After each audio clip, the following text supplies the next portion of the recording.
All right, we just wrapped up the Sunday action in week 14 of the NFL season. Just 4 weeks remaining, a month left in the season. It's all coming down to this. I'm going to give you my instant reactions, my takeaways from all the games played on Sunday. Let's just hop on into it. Okay, the first game, the Jaguars go to Tennessee and take down the Titans 10-6. I mean, basically, if you didn't pay attention, you might have missed this one. This game was like over at 2 hours and 40 minutes, something like that. I have to get the official time on that one, but just an ugly game. Anytime you looked up, nobody was really doing anything. It was a turnover. Mac Jones with 2 picks. Will Levis, absolutely nothing after he's been kind of lighting it up against a terrible Jags defense. Tony Pollard had a nice day on the ground. Calvin Ridley, 7 for 59, but man, terrible game. Terrible game. Jaguars score 10 in the fourth quarter to get this dub. Tank Bigsby gets into the end zone, 55-yard touchdown. And of course, in peak Jacksonville faction, they don't need the first. They lose their first pick. They have the number 1 pick. They lose it. So now Giants, Raiders in the contention. Jaguars move to 3-10. Titans at 3-10 in the basement barrel of the AFC South. Okay, this was a fun one. The Dolphins take down the Jets 32-26 in overtime. Aaron Rodgers, his first 300-yard game in almost over 3 years, I think, with that 339 and a touchdown. No real running game to speak of whatsoever. Breece Hall out for this one. Garrett Wilson, a nice day. Devontae Adams with over 100 and a touchdown. Dolphins kind of struggled, but rallied late. Had that 52-yard field goal to tie this one up after the Jets took the lead. Peak Jets fashion right there. They win the coin toss. They go right down the field. 331 and 2 touchdowns. Devon Achane, not really much on the ground, added a touchdown. 45 in the air, though, to go with that 24. Tyreek Hill, 115 and a tutty. Jalen Waddle, 9 for 99, and he got stopped at the 1-yard line. If I recall, Jonnu Smith, 3 for 44, and your game winner in overtime. Dolphins get this one done. Kind of an ugly game, underperformance. I thought the Dolphins were going to jump out early, take care of business. That was not the case, but the Jets, being the Jets, found a way to lose this one. Okay, the Saints go to New York and take down the Giants 14-11, another snoozer. Giants score 8th in the fourth quarter. They're lining up for a 35-yard field goal to send this game into overtime. And the kick is blocked, of course. Graham Gano, couldn't happen to a worse person. Great to see it. But the Saints probably got away with a penalty on that block, pulling down the lineman to allow them to jump over them. Derek Carr does nothing in this game, gets hurt at the end. So we don't know what it's going to look like moving forward for the Saints. It was an injury to his throwing arm.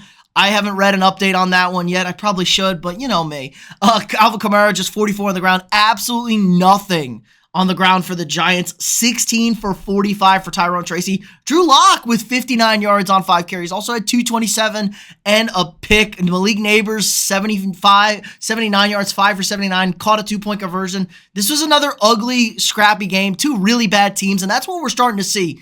We're starting to see these matchups with just like awful teams playing each other. Bad things happen. Now the Giants right there, I think they're now sitting in the number 2 pick in the NFL draft, tied with Las Vegas at just 2-11. Spoiler alert, Saints get the win. They're 3rd in their last 4 under new interim coach, the Rizzler. Okay, my Minnesota Vikings dispose of the Kirk Cousins-led Atlanta Falcons 42-21. This was easily the best game of Sam Darnold's career. 347, 5 touchdowns, no interceptions. Aaron Jones, 73 and a tutty on the ground. Addison and JJ going over $130 each, 133, 132, 3 touchdowns for Addison, 2 for Jay Jettas. What a fantastic offensive performance. And this game was close, a little bit back and forth. Kirk Cousins in the offense in Atlanta did look a little bit better. 32 carries for 158 on the ground. They were pounding the rock. Algier got in the end zone. Bijan Robinson got in the end zone. Kirk Cousins still hasn't thrown a pick. 344 for him. Typical Kirk Cousins, 2 bad interceptions by him. And this game was 21-21 going into the fourth quarter. Vikings blew it open there, putting away the Falcons. Look, this is what the Vikings can live up to. They have a solid offense. If the defense can play a little bit better, sky's the limit. Detroit's got to be sick right now. They're having the greatest season in their 96-year history, and they're sitting with just a game lead and a game to play against Minnesota. Atlanta, 6-7, loses a 4 in a row, and Tampa Bay now in first place, and the Falcons on the outside looking in. Maybe it's time to go to Michael Penix, but as John Gruden just said, if Michael Penix was that good, he would already be starting. So maybe the Falcons know something we don't. Interesting look.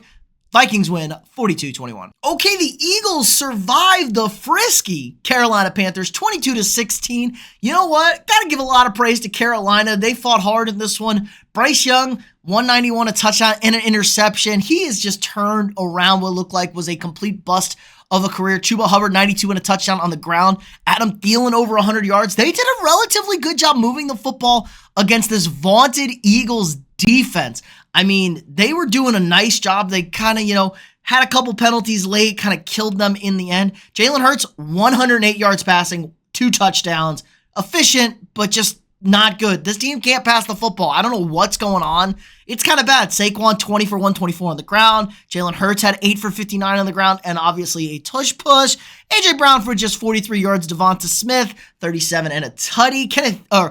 Grant Calcaterra, he was on our fantasy watch list. 3 catches for 16 yards, had 2 on back-to-back. But he got that touchdown for you big fantasy owners. But yeah, this is kind of a weird game for Philly. I don't know if they should have won this game. I think a couple fortuitous situations at the end of that game. Carolina had the ball at like the 2-yard line. It got called back on a penalty. But yeah, tough look for the Eagles. Carolina turning it around. You love to see it. But the Eagles move to 11-2 and sit right in position to potentially steal that 1 seed from the Detroit Lions. Okay, the Steelers train keeps on a chugging as they get revenge against the Cleveland Browns, taking them down 27-14.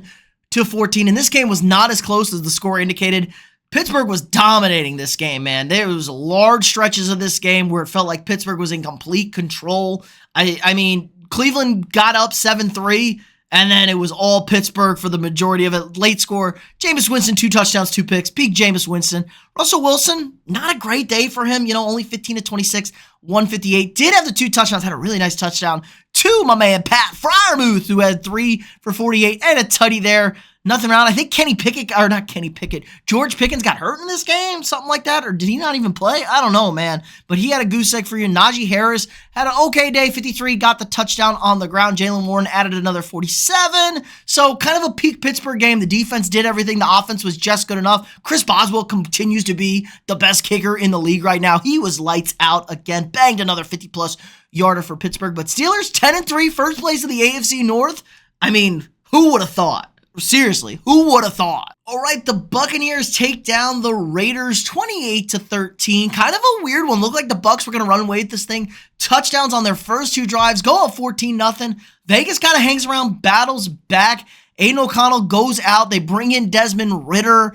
I mean, the Raiders are just so bad offensively, man. They can't, Sincere McCormick, 78 yards. That's like a fucking great day for, a Raiders running back. That's insane right there. But other than that, I mean, absolutely nothing on the ground. Michael Mayer has a nice day at tight end, 7 for 68. Jacoby Myers, 7 for 67. He's been awesome this season. Brock Bowers, kind of a quiet day at 3 for 49. But this was really the Buccaneers show. Kind of struggled in the middle of this game. Scored a couple touchdowns in the fourth quarter. One to put it away. Baker, 3 touchdowns, 2 picks for him. One of those picks, kind of a crazy play by Vegas. I mean, it was like a screen pass, and the guy jumped up, fell backwards, made the catch. One of the best interceptions you'll ever see. Rashad White, 17 for 90 and a touchdown on the ground. Bucky Irving, not healthy in this one. We know how potent this Tampa Bay rushing attack can be. Mike Evans with 69 yards receiving. Nice. Cade Otton with 70. Just kind of a really balanced. Look at this. 4, 4, 4, 4, 4. All in the 59 to 60, 70 range. Just really distributing the ball well. Baker, Tampa Bay, don't look now, in first place. You'd love to see it. Buccaneers, kind of a spicy team, potentially hosting a first-round playoff game. All right, the 49ers dismantle the Chicago Bears. Even without Matt Eberflus, the Bears are still going to be the Bears. 38-13 for the Niners. Brock Purdy back in this one, and he was dealing 20-25, 325, and 2 tutties. My man George Kittle with 151, no touchdowns, of course. Both of those going to Jawan Jennings, who had also 90 receiving yards. Isaac Guerrero, the hot pickup on the waiver wires this week, 78 for 2 touchdowns. He gets hurt. We got Patrick Taylor Jr. stepping in. He gets a touchdown, so it doesn't matter who plays running back for the 49ers. They're going to make plays. The Bears on offense were abysmal. The offensive coordinator, everybody loves him. He steps in as the interim head coach, and maybe you can't do both, man. They had like 4 yards of offense in the first half. This team, Caleb Williams, a disaster. 131, 2 touchdowns, no picks, but it was bad. Had a fumble, 7 sacks for 46 yards. This was bad. DeAndre Swift, they couldn't do anything on the ground. DJ Moore, Roma Dunze did have 2 touchdowns, though, obviously in garbage time. This game was not close. I mean, it was 24-0 at halftime. Like I said, 4 yards for the Bears in the first half. This was a beatdown, but the Bears get a little bounce back, going to Minnesota, who they played really, really well just a couple of weeks ago. So maybe we'll get a great performance from Chicago. But yeah, a really piss-poor showing with 10 days off. San Francisco keeps their season alive at 6-7, hunting that last wild card spot. All right, the Seahawks travel to the Arizona Cardinals and take care of business 30-18, grabbing a stranglehold of this NFC West, now up to 8-5 on the season. Cardinals, losers of 3 in a row, drop to 6-7, including two losses to the Seahawks. Geno Smith, a really solid day, 24-30, 233, and a touchdown. He was highly efficient. Jackson Smith and Jigba with 82 and a touchdown, but the star of the show, filling in for Kenneth Walker, Zach Charbonnet, 22 carries, 134, 2 touchdowns. Pair that with another 7 for 59. He was a monster out there. And another strong performance from the Seahawks defense. Really kind of frustrated the Cardinals for large chunks of this game. Kyler Murray, 2 interceptions. Still throws those really bad interceptions, but had 2 touchdowns. James Conner, an efficient 18 for 90 on the ground. This is just what James Conner does, man. He's super, super solid. Trey McBride, 7 for 70. Michael Wilson had a 41-yard touchdown to kick this thing off. Marvin Harrison, kind of 4 for 49. That's what they do. Cardinals kind of a real letdown. Maybe the Seahawks just have their number and match up well against them. Kind of crazy if you think about it because they've dominated them the last 2 matchups. Seahawks in a great spot now to clinch this NFC West. Arizona probably in trouble, fighting for that last wild card spot, stuck at the back. Okay, and maybe the biggest surprise of the day, the Los Angeles Rams take down the Buffalo Bills 44-42, the highest scoring game in the NFL this season. And boy, this game was a lot of fun. A lot of back and forth, just big time plays being made. And the Rams moved to 7-6. They're above 500 for the first time this year. Matt Stafford, prime Matt Stafford, 322 tutties. Kyron Williams with 87 and 2 on the ground. Puka Nacua, my boy, with a $162 and a touchdown. Cooper Kupp added 92 and a touchdown. You know, it was just amazing players making amazing plays. And that's what you love to see. We even sprinkled in a little Blake Corum here, and he had a couple nice runs there. Josh Allen, though, he's the manimal. 342,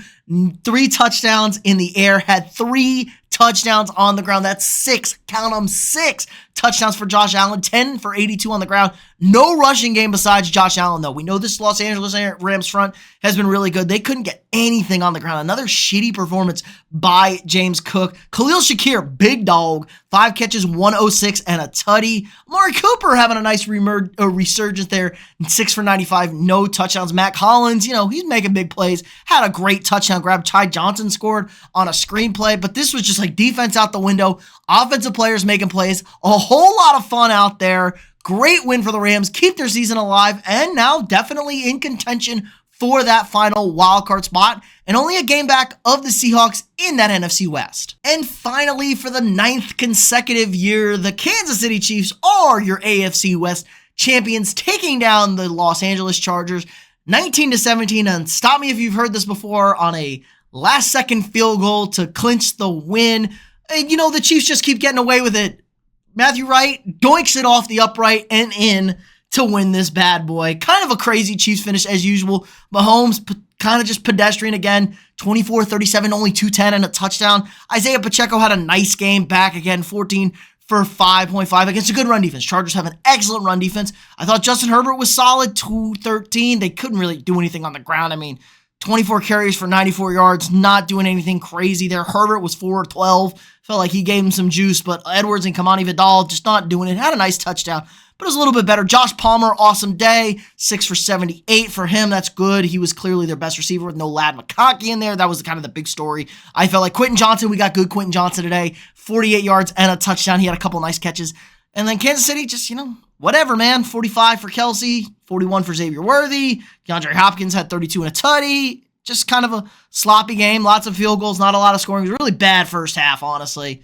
But better second half. Chiefs win. I'm sure everyone's furious. I'm sure they'll find a way to blame the officials for this one. But that's going to do it for us this week. Let me know in the comments down below what your guys' takeaways were from the games this week. Who do you like tomorrow in the Monday night matchup between the Cowboys and the Bengals. Again, if you haven't already, drop a quick like on this video, subscribe to the channel. We got new sports content every single day. If you want to support the channel more, sign up for a channel membership. We're trying to push out those memberships now. We got a weekly members-only video exclusive to you guys each and every week. Plus, you get all sorts of cool exclusive perks, badges, emojis, things to use in the chat and the live streams throughout the year. If you, again, like, subscribe, and share, and I'll see y'all tomorrow.